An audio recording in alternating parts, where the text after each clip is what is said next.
FM Mercury, informatif, inspiratif. Selamat pagi sahabat Mercury. Sekarang saatnya kita bersama-sama di perbincangan solusi bisnis dan sumber daya manusia bersama MSI Consulting. Dan ada narasumber tamu juga yang nanti akan menemani kita. Dari MSI ada Farah. Apa kabar? Salam sehat selalu Farah. Salam sehat Pak Aldi. Alhamdulillah sehat selalu ya. Sehat selalu ya. Oke. Baik, dan selain Farah, silakan diperkenalkan. Farah juga mengundang narasumber tamu pagi hari ini.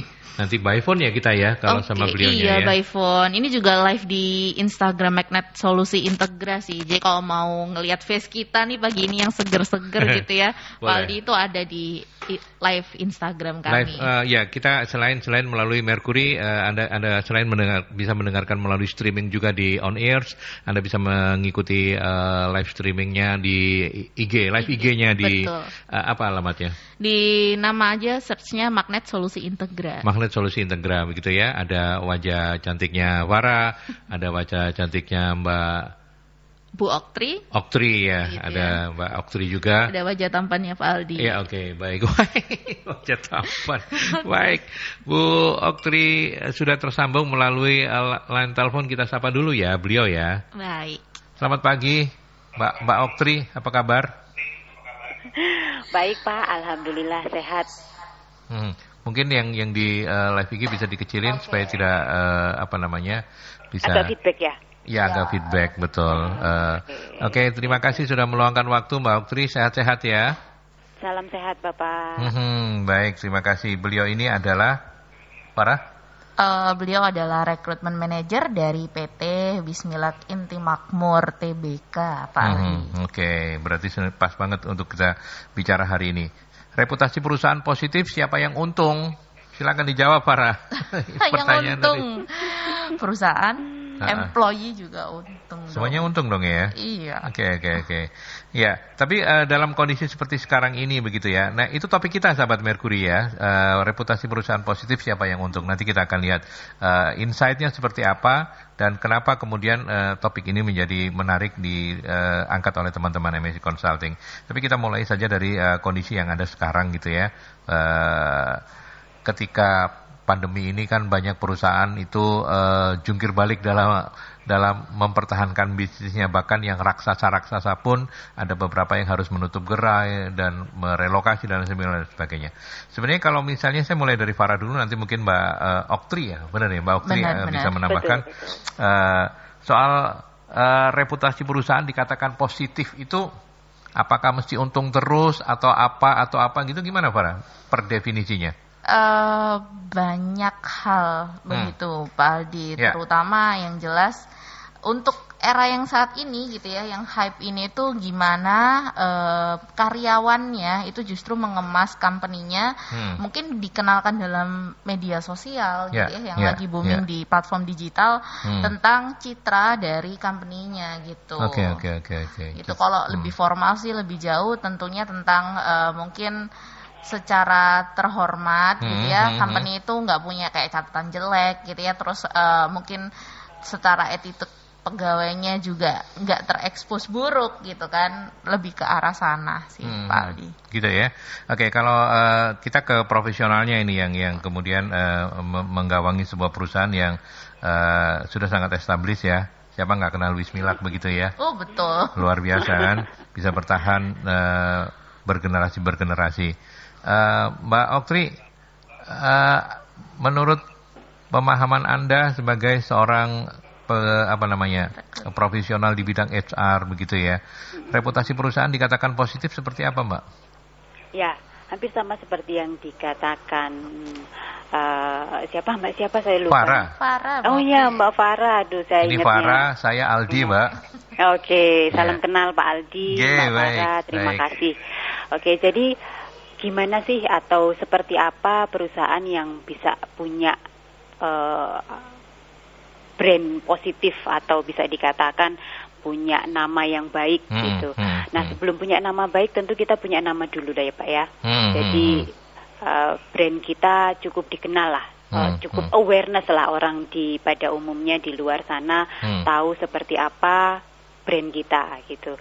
Jadi secara khusus misalnya seperti Bismillah atau secara luas kita mengenal suatu produk yang paling gampang kalau ada lambang atau logo tertentu, kemudian kita langsung otomatis dalam waktu 1 atau 2 detik kita tahu nih, ini logo apa atau perusahaan apa gitu kan, misalnya G gitu, kita sudah tahu nih Google dan sebagainya. Nah, kalau kita punya brand awareness yang oke nih Pak, itu salah satu tanda bahwa kita ini punya EVP atau Employee Value Proportion yang bagus. Jadi secara value, secara nama kita sudah dapat 1 poin bahwa awareness dari orang-orang umum tentang lambang atau produk tertentu dan kita cukup kenal, orang awam atau orang yang cukup profesional, kita sudah sangat, oh ini punya ini, misalnya kita lambang ini, oh ini produk ini, berarti sudah 1 poin perusahaan kita dikatakan positif gitu ya, karena orang lain memahami atau mengetahui dari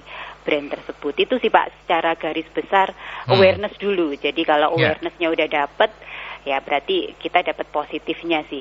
Ya gitu. Tetapi apakah semua perusahaan yang di awarenessnya bagus itu otomatis positif, Bu Oktri? Selalu ya, seperti itu ya. Analoginya seperti itu ya. Betul, kalau brand awareness ya positif Pak. Jadi setelah brand awareness nanti dampaknya adalah pada perusahaan. Jadi misalnya kalau dari rekrutmen, cost of hire, quality of hire misalnya. Kemudian seberapa banyak kandidat masuk, kemudian nah itu berikutnya setelah brand awareness. Tapi yang pertama adalah brand awareness, tapi kalau langkah tadi di bawah itu tidak positif, tidak mendukung, berarti ya brand awareness. Tapi brand awareness itu selalu positif. Kalau orang melihat sesuatu kemudian persepsinya negatif, ya dia aware untuk sesuatu yang negatif, impact-nya tidak baik. Jadi seperti yang saya sebutkan di bawah itu tidak akan berdampak. Gitu. Tapi itu bukan brand awareness kalau menimbulkan hal yang negatif, tapi hanya persepsi. Secara definisi menurut teman-teman HR itu yang namanya brand awareness itu konotasinya selalu positif ya. Kalau yang karena kan memang banyak cara untuk kita menjadi terkenal gitu ya. Paling gampang ya ciptakan sesuatu yang bikin viral untuk awur-awuran pun ya itu kan awareness juga gitu ya. Tetapi bukan awareness yang positif gitu.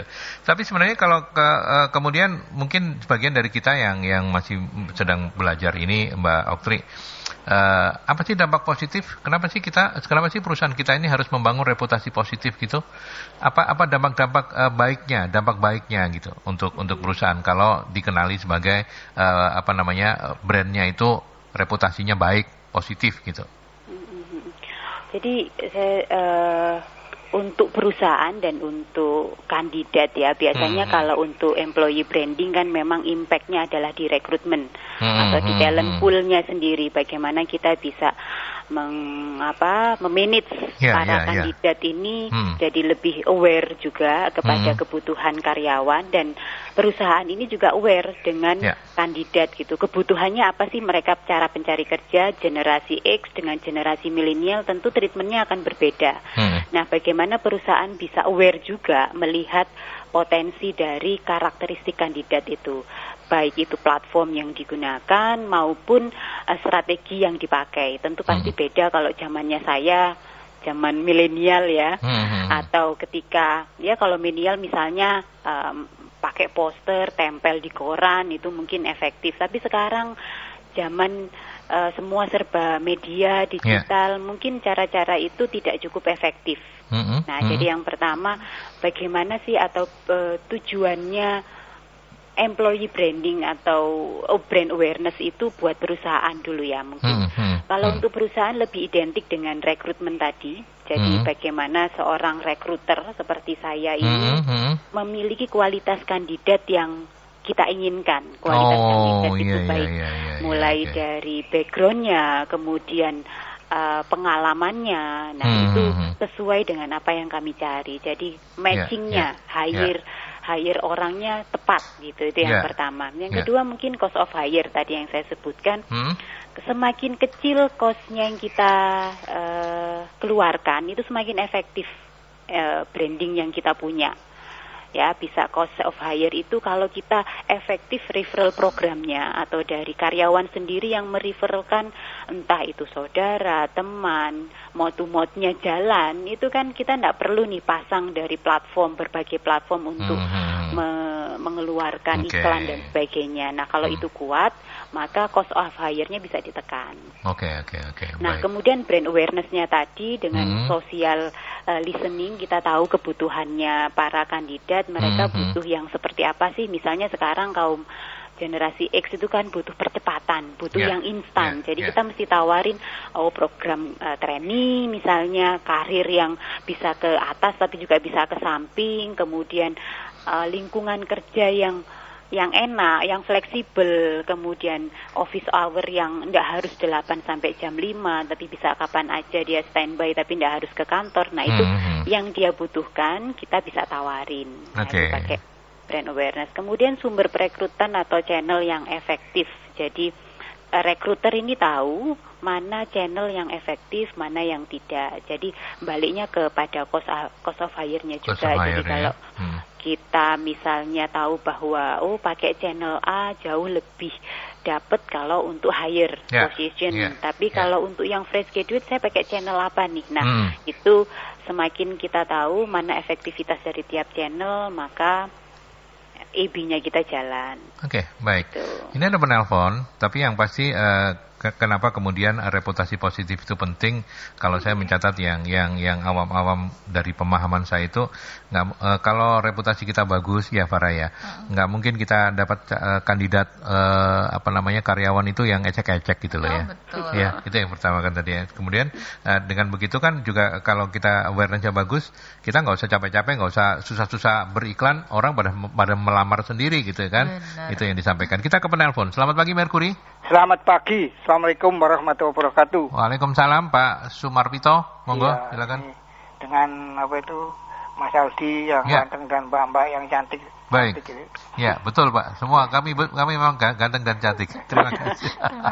Gini ya. Kan kadang-kadang perusahaan itu tanpa beriklan pun itu sudah disenangi, digandrungi lah misalnya gitu ya.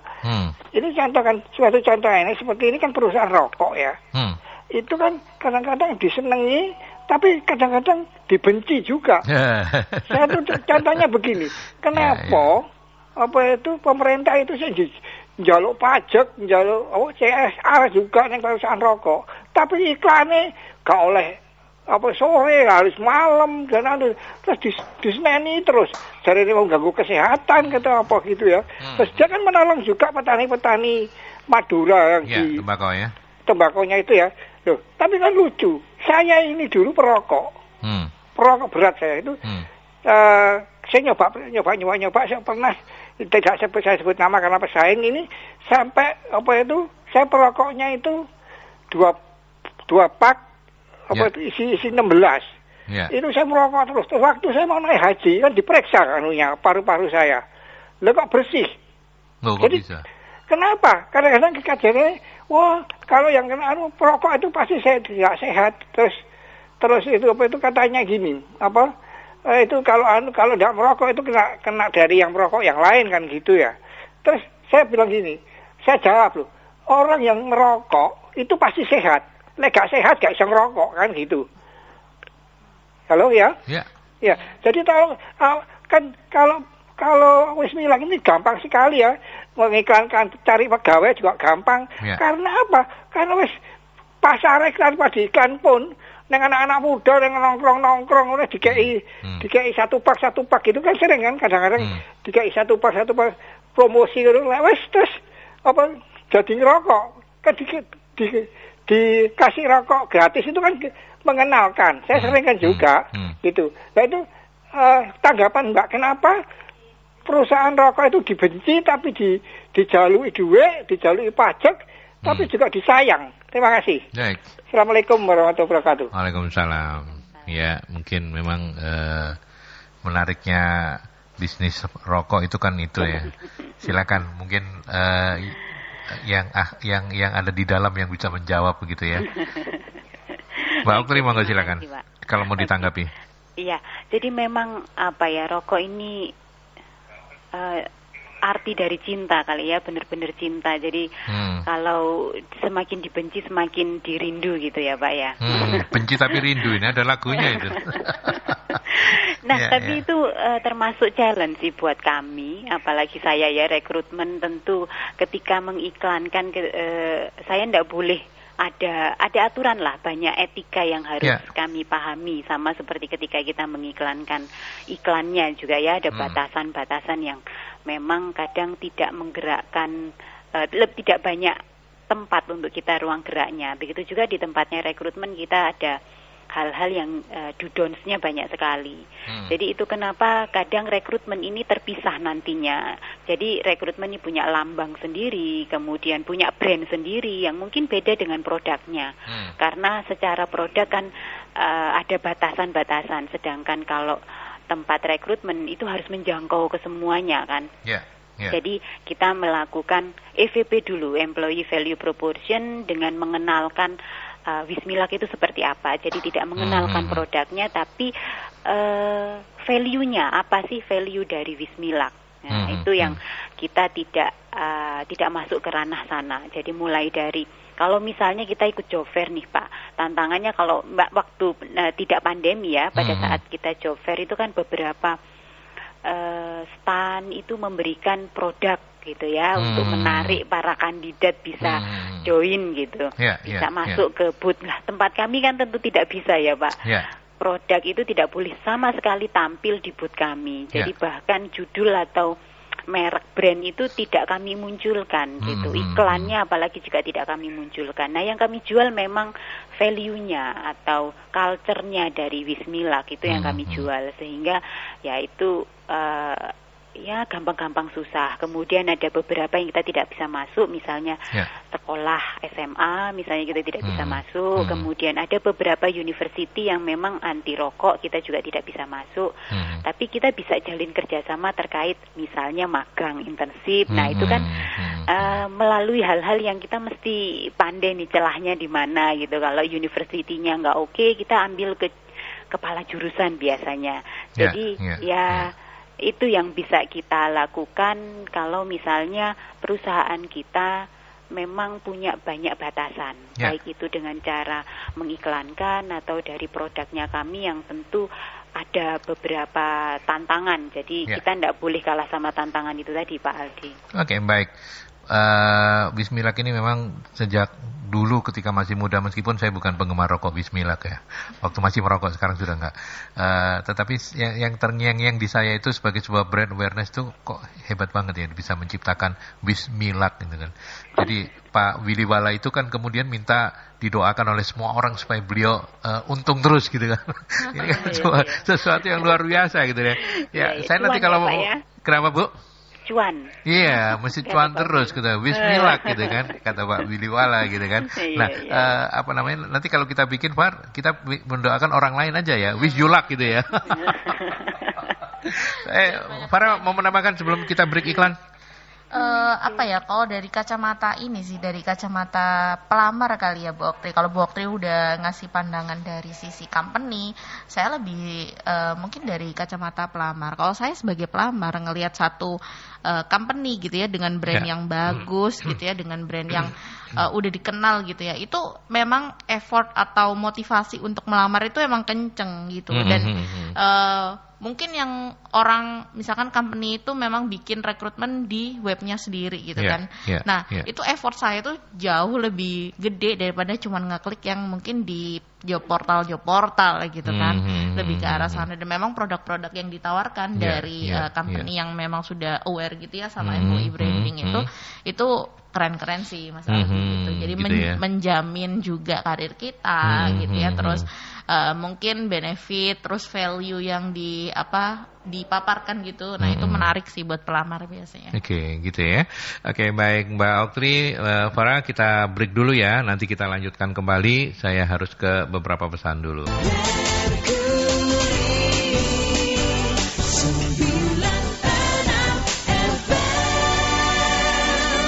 Ya, kita masih di perbincangan solusi bisnis dan sumber daya manusia bersama Magnet Solusi Integra Consulting, MSI Consulting, dan juga Rekrutmen Manager PT Wismilak Inti Makmur Tbk, Mbak Oktrilia Frida. Siaran kami ini juga bisa Anda saksikan langsung, Anda dengarkan dan saksikan wajah cantiknya Farah di live IG ya, IG-nya Magnet Solusi Integra ya. Iya betul. Kenapa kamu ketawa-ketawa? Ya kan selain wajah saya ada wajah Mas Aldi juga. Maksudnya aku wajahnya cantik ya, enggak kan? Kalau cantik kan kamu sama Mbak Oktri. Oke. Ya oke.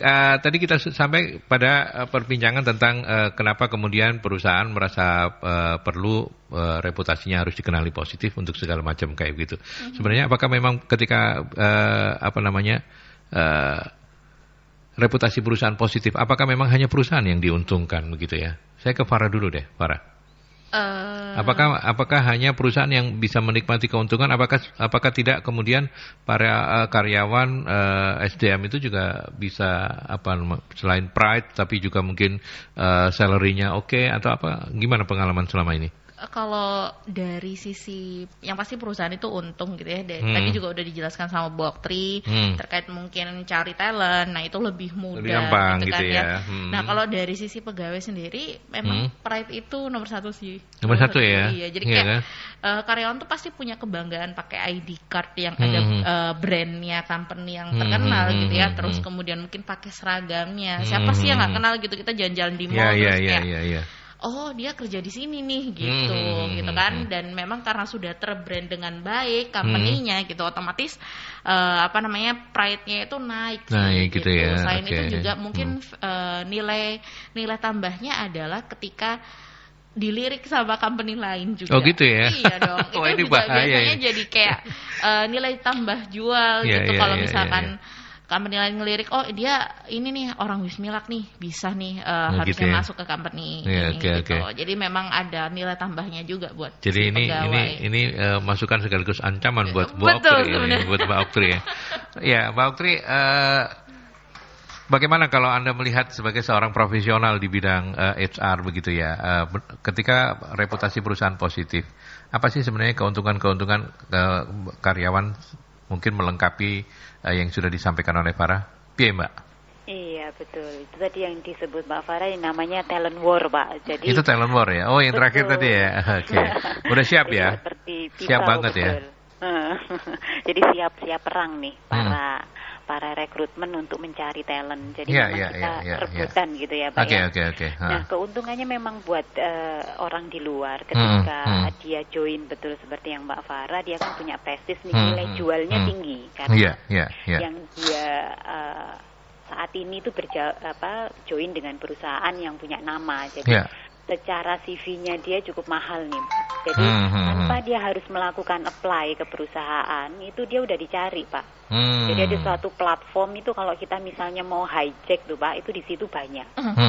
Iya kan? Jadi kita tinggal searching aja, kita mau cari apa, di situ ada profilnya orang-orang, terus kita lihat dari company mana dia. Nah, kalau dia sudah dari company mana kan kita kuat-kuatan nih, Pak. War dengan perusahaan lain untuk meng-hijack dia masuk ke sana atau tetap stay di suatu perusahaan itu. Nah, itu keuntungan para karyawan yang mungkin pada saat dia masuk dalam suatu perusahaan yang memiliki punya brand awareness yang cukup oke, ya secara otomatis nilai jualnya dia juga cukup tinggi. Jadi dia tidak perlu melakukan apply, itu profilnya dia sudah kebagi ke beberapa job hunter.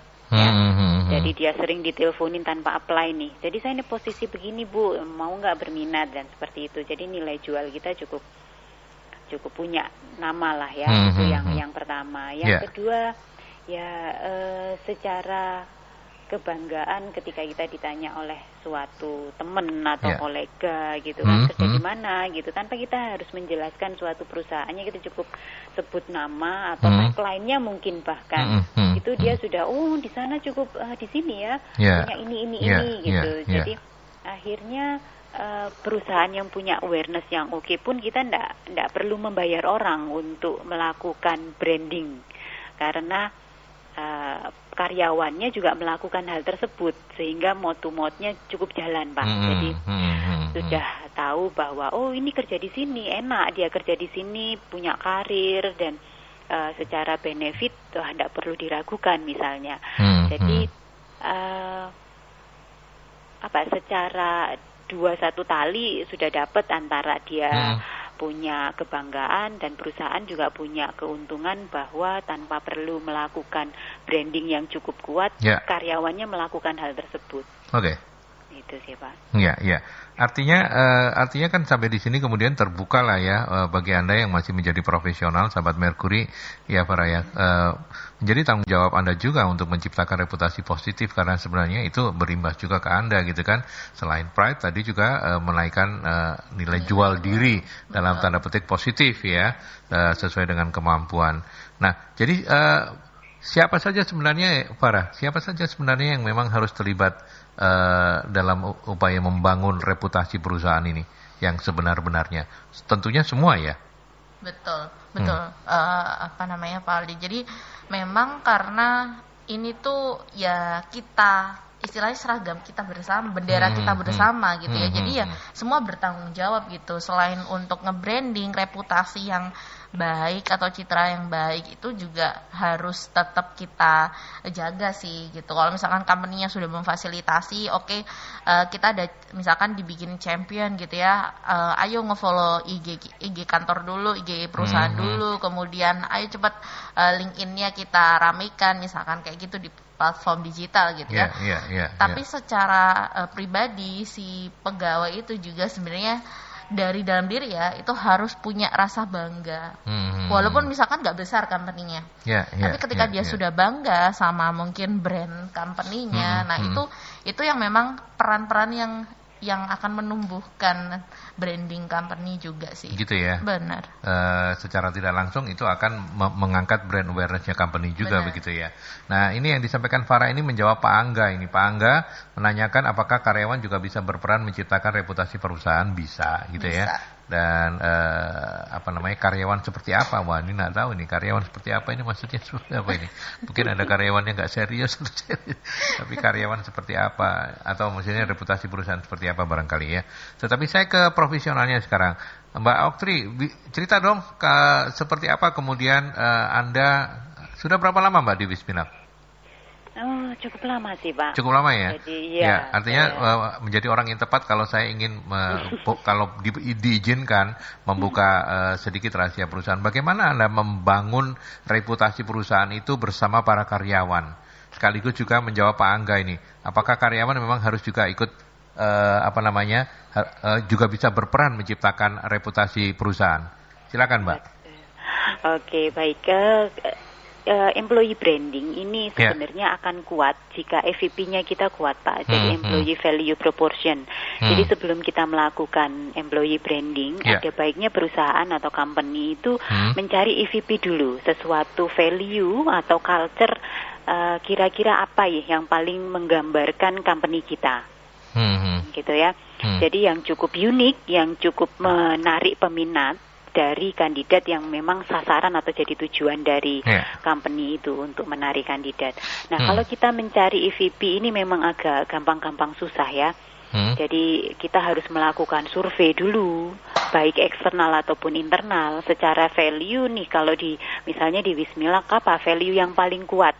Gitu kan, setiap perusahaan pasti punya value ya. Nah, dari beberapa value itu mana yang paling menonjol, mana yang paling kuat, mana yang cukup signifikan dalam membangun karyawannya itu punya progresif, baik itu secara karir individu ataupun secara karir gitu. Jadi jika EVP itu sudah memiliki kepastian bahwa kita mau mengunggulkan, entah itu misalnya nih, kalau gabung bersama kita, kamu tidak akan dibatasi ya. Jadi mau karir ke samping, ke atas, itu selama kamu punya potensi perusahaan, kamu akan punya kesempatan. Baik kamu mau di dalam atau di luar negeri. Nah, jadi tidak ada batasan buat kamu. Atau misalnya perusahaan adalah tempat di mana keluarga kedua itu berada. Jadi ketika kamu kesusahan akan segera dibantu, ketika kamu butuh sesuatu akan segera direspon gitu. Nah, apa nih EVP dari perusahaan itu yang mau ditonjolkan? Yang berbeda pasti dengan perusahaan yang lain. Itu yang pertama. Jika EVP itu sudah kebentuk, Pak, maka kita lakukan brand awareness tadi ke all karyawan. Jadi bahwa Wismilak mempunyai perusahaan mempunyai tagline misalnya bersama meraih sukses ya. Saya promosi sedikit atau BMS gitu. Nah, maka dari setiap kegiatan kita paling gampang kita kasih hashtag, Pak. Wismila kita, atau misalnya kita Wismila gitu ada hashtagnya, atau kalau misalnya HRD kami punya hashtag HRD Rangers misalnya. Kemudian ketika ada kegiatan secara besar kita ya tadi pakai Wismila bersama meraih sukses. Nah itu yang kita kampanyekan dulu ke semua karyawan. Nah ketika kita melakukan kampanye tadi, karyawan akan merasa bahwa ya sedikit mungkin kita akan kasih pancingan ya Pak, mulai dari kita ada lomba terkait culture gitu, atau apa ya ketika ada 17-an begini biasanya kami akan lihat, ayo dari departemen mana nih yang bisa mengucapkan selamat dirgahayu kepada perusahaan. Nah kita kasih tagline. Nah tagline itu yang akhirnya kita jual keluar. Nah dari situ teman-teman di luar akan tahu, oh value-nya Wismila itu bersama meraih sukses, bahwa lebih meningkatkan kedekatan, kemudian kita adalah keluarga, semua bisa ngobrol gitu kan. Nah itu yang akhirnya dibangun, diamini oleh orang luar gitu. Jadi memang proporsi value ini yang harus kita kuatkan dulu. Nah dari situ karyawan akan mulai berlomba-lomba lah menciptakan hashtag tadi Pak. Jadi setiap kali dia ada kesempatan yang berhubungan dengan bersama meraih sukses, dia akan menggunakan media sosialnya untuk kampanye. Tanpa kita minta, misalnya dia sudah melakukan secara mandiri. Kemudian kalau di Wismila kita juga punya ada namanya beberapa media sosial untuk informasi. Ya, jadi informasi hanya untuk internal saja yang mereka bisa share ketika di luar. Jadi kalau mau join di Wismila ada yang namanya misalnya Insight Wismila. Di Insight Wismila kita punya banyak kegiatan. Nah banyak kegiatan itu akhirnya kan karyawan follow kan Pak, dan tahu bahwa Wismila lagi ada kegiatan begini, lagi ada beberapa yang kita dapat achievement misalnya, lagi ada meeting dan sebagainya. Nah kita share keluar. Nah itu hal kecil yang bisa dilakukan karyawan untuk membantu terciptanya brand awareness. Ada beberapa kegiatan, kemudian tidak perlu resmi, misalnya pada saat kita merayakan ulang tahun, kita share. Jadi yang mencerminkan sesuatu ketika orang lain bisa pengen gabung di Wismila, atau ya itu tadi, vibrasinya ketika teman-teman punya proaktif inisiatif melakukan gerakan media sosial. Itu sih Pak, untuk menciptakan image. Ya Mbak Oktri, ini tentu kalau misalnya disampaikan begitu bikin kita keren, gampang gitu ya. Tapi kan dalam prakteknya tidak semudah membalik telapak tangan gitu ya. Kalau telapak tangan ini kita bolak-balik ini cepat banget dan bisa putih hitam gitu.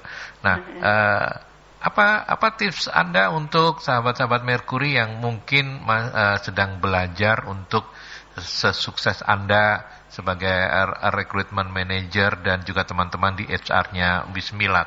Apa tips Anda ketika misalnya tentu sekarang ada berapa karyawan yang di bawah Anda Mbak, yang di bawah pengawasan tim Anda gitu? Ada berapa? Oke, secara holding company sih ada sekitar 3.500. Luar biasa begitu. Pasti Mbak Oktri juga nggak hafal kan? Iya. Karyawan yang ke 295 namanya siapa gitu nggak hafal juga gitu kan? Betul. Nah, bagaimana kemudian bisa semuanya berjalan seperti yang diharapkan, dan tips-tipsnya apa begitu? Untuk yang sedang mendengarkan siaran kita ini, yang kebetulan juga ya Farah ya, skala perusahaannya belum sebesar Wismila Inti Makmur, iya benar ya? Iya betul. Iya itu yang sudah TBK itu. Apa Mbak tipsnya Mbak? Oke, yang paling penting sebenarnya kuncinya ada di EVP tadi ya Pak. Jadi ketika memang apa sih EVP Mbak? Tadi lupa saya. Employee Value Proportion. Jadi proportion value ya kita Oke. meletakkan di mana gitu kan. Kita dari berbagai perusahaan kita mau di mana nih segmentasinya seperti itu. Saya pun sebenarnya juga masih belajar Pak. Wismila masih banyak belajar karena dibandingkan dengan company yang lain, tentu Wismila masih pengen punya tujuan yang lebih baik daripada sekarang. Jadi kita tidak pernah berhenti, bahkan untuk branding sendiri kami tidak pernah berhenti di sini, karena customer kami atau para karyawan yang di luar sana itu pun akan selalu berbeda dari tiap zaman kebutuhannya. Jadi kita yang pertama adalah tahu tujuan kita untuk melakukan employee branding ini apa, targetnya siapa, segmentasinya siapa, kita kemana. Nah itu yang harus setiap tahun kita selalu bikin objektif goalnya untuk employee branding ini. Kita mau sasar kemana tahun ini untuk meningkatkan kandidat yang seperti apa, apakah yang experience learning atau yang fresh graduate. Nah, kemudian kalau fresh graduate kita mau menyasar kemana, yang teknik atau yang marketing itu tentu beda pasarnya. Jadi setiap tahun kita harus menentukan tujuan dari strategi EB kita mau kemana, Pak. Pertama, kemudian kita juga memahami nih persona karyawannya kita seperti apa. Jadi selain keluar juga ke dalam, karyawannya kita ini uniknya seperti apa sih? Gitu. Kebutuhannya mereka juga bagaimana ketika ibu-ibu bekerja, apakah mereka juga mencari work-life balance misalnya. Untuk para kaum milenial ketika di sini atau Gen X ketika di Wismilak menjadi karyawan kita, apakah kebutuhannya terpenuhi atau tidak. Kita selalu melakukan feedback atau survei terkait value and behavior ketika mereka di sini, apa yang membuat mereka bertahan, apa yang membuat mereka merasa susah untuk bertahan. Nah itu yang perlu kita juga pantau. Jadi di luar, di dalam.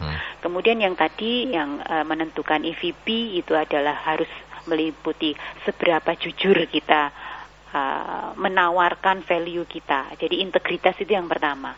Value integritas di perusahaan manapun pasti yang menjadi yang pertama. Nah yang berikutnya adalah bagaimana kita melakukan promosi. Jadi setelah tahu kita menyasar kemana, promosinya seperti apa. Cara kita mengiklankan tujuan kita tentu beda. Misalnya kita cara mengiklankan lowongan para experience learning dengan para fresh graduate tentu beda. Yang ditawarkan di iklan itu harus menyasar dari target orang yang kita ingin, segmentasinya.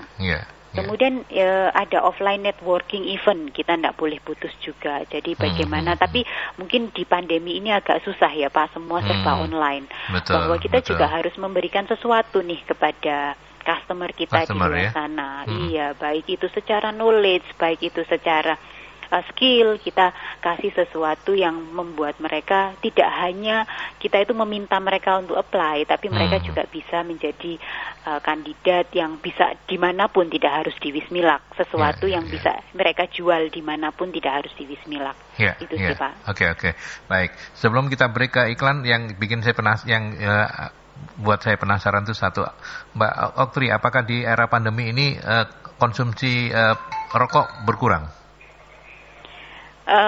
Sebenarnya kita TBK ya Pak, jadi mungkin secara laporan keuangan Bapak bisa tahu, cuman secara kasat mata nih seorang HRD bahwa kalau penjualan berarti dilihat dari ini ya Pak ya, omset atau peningkatannya itu 2020 cukup besar. Gitu selama, ya? Artinya ketika orang stres gak bisa kemana-mana, rokokan terus gitu ya, luar biasa. Baik. Alhamdulillah gitu. Ya, oke. Baik, nanti kita lanjutkan kembali. Saya ke pesan-pesan dulu. Farah, kita ke pesan-pesan dulu ya. Oke.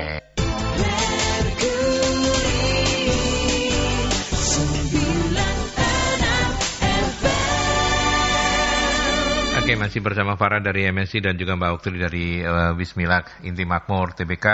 Kita sekarang ke Mbak Mita yang bertanya melalui WhatsApp, dibantu teman-teman di Posko tadi. Apa peran perusahaan agar bisa menciptakan bibit-bibit unggul yang bisa mensupport perusahaan menjadi lebih positif? Nah, mungkin nanti Mbak Oktri pasti akan sudah punya jawabannya, tapi saya ke Farah dulu deh. Far, apa Far kalau dari pengalaman Anda selama ini? Peran perusahaan agar bisa menciptakan bibit-bibit unggul untuk mensupport perusahaan pastinya adalah berbenah untuk internal dulu, mungkin dari karir path-nya, terus benefit-nya gitu kan.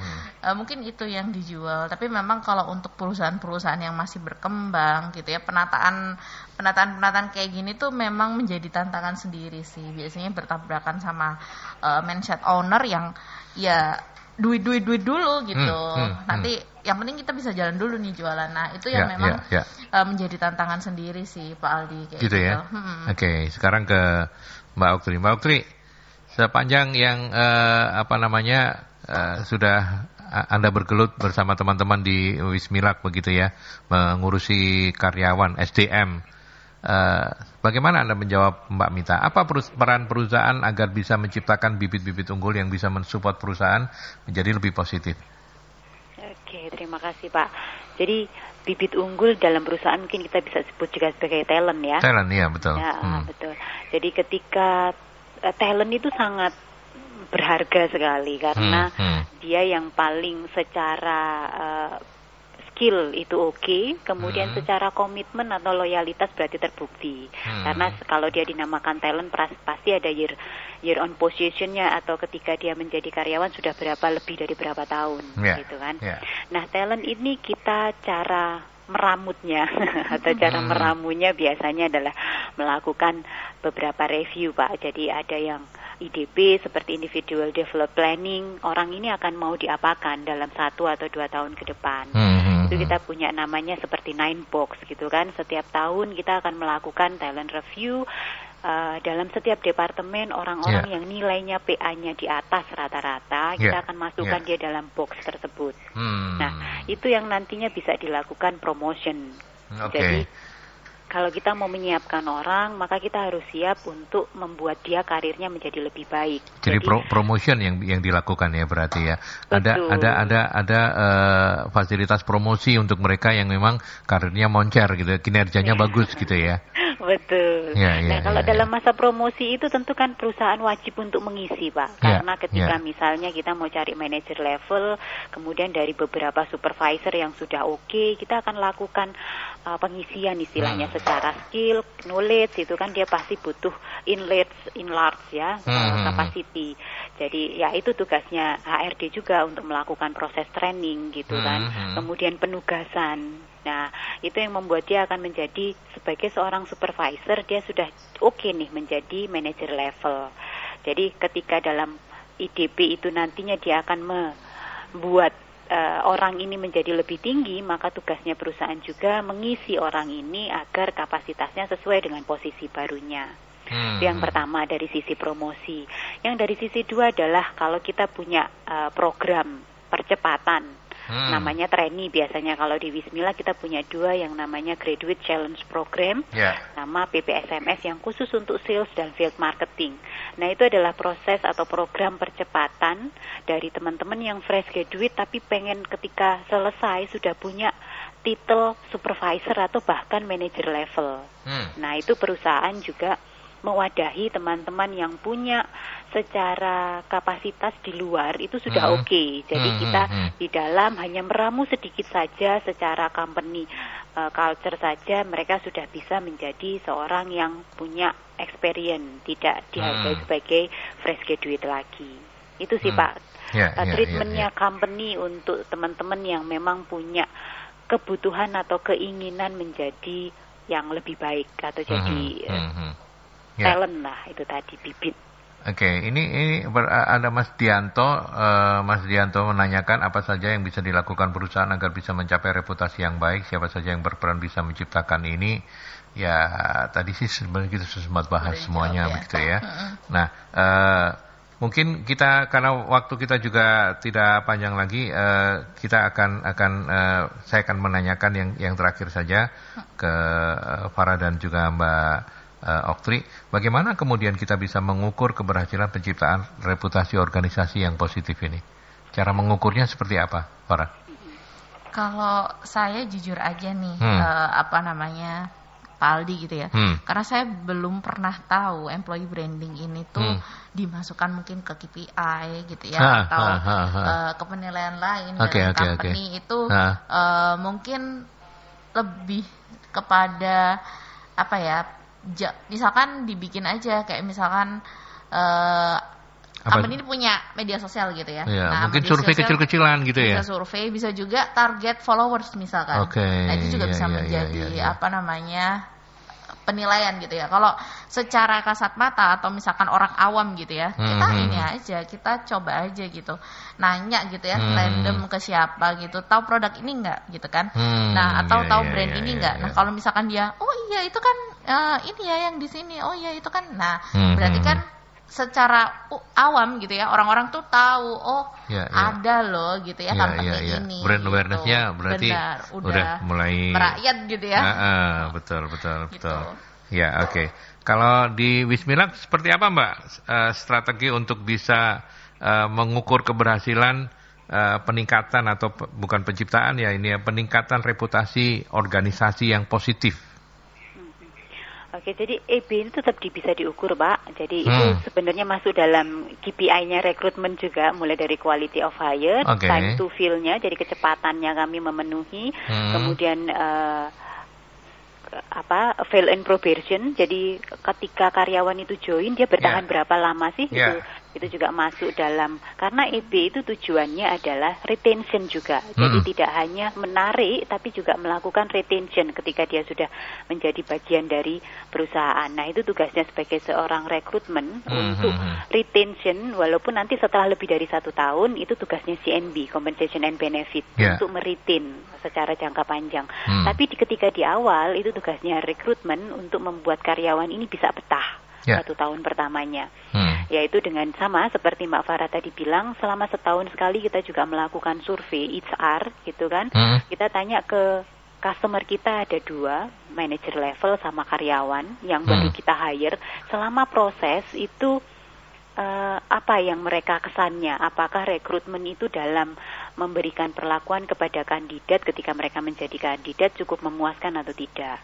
Gitu. Sebagai customer, ketika dia mencari orang, cepat enggak sih rekrutmen dalam memberikan kandidat. Nah, itu adalah ukuran dari MB kita berjalan atau tidak. Jadi seberapa banyak atau seberapa cepat kita memberikan kebutuhan untuk karyawan baru. Itu, Pak. Oke, baik.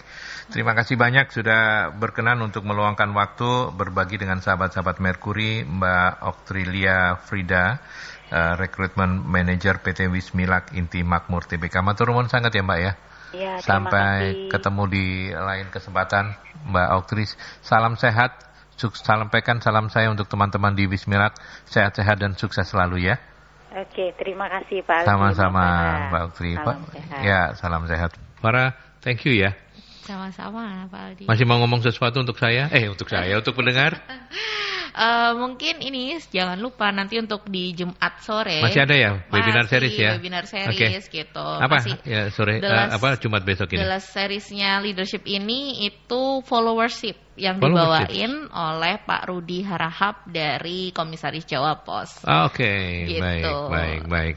Kita ketemu di webinar seriesnya ya, karena itu disiarkan juga secara langsung oleh Merkuri ya. Oke, para thank you untuk diskusi ini. Kita ketemu minggu depan ya. Amin, sehat selalu. Oke, teman-teman di IG-nya Magnet Solusi Integra juga terima kasih banyak sudah dengerin kita. Kita tutup sampai di sini, dan sahabat Merkuri jangan kemana-mana. Saya masih punya waktu sejam untuk menemani Anda di Merkuri Morning Show.